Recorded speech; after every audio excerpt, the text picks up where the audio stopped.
So A is always going to be your base. Like when you're looking at if you're looking at a pyramid, A is your base where we're specifically talking about 100% rye. So for us, we're looking at you obviously want to have that backbone of having that rye spice characteristic to it, but for us with our ryes, with the Prosecco rye, you want to have that kind of sweet characteristic, fruity, floral.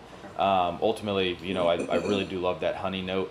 And then B is kind of like what's like an outlier, whether it's on the palate or whether it's on the nose.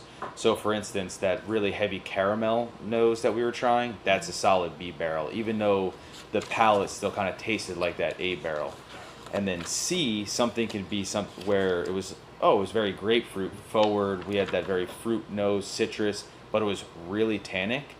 That could be C, but it still got kind of have a place in a blend.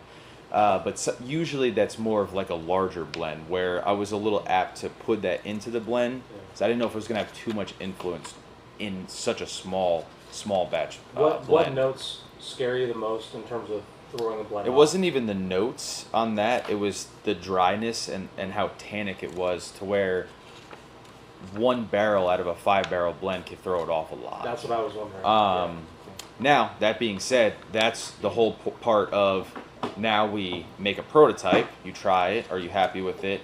And you can either take one out, put one back in. Okay. So the positive thing, besides it being like, say, tannic, and the other one that you were talking about, there wasn't necessarily any faults in any of these. So you kind of, plug and play, as you wish. So I say you start with a prototype, and then we decide whether are we happy? Do we want to slow water reduce it? Okay. Do we want to pull a barrel out? Do we want to add a barrel in? And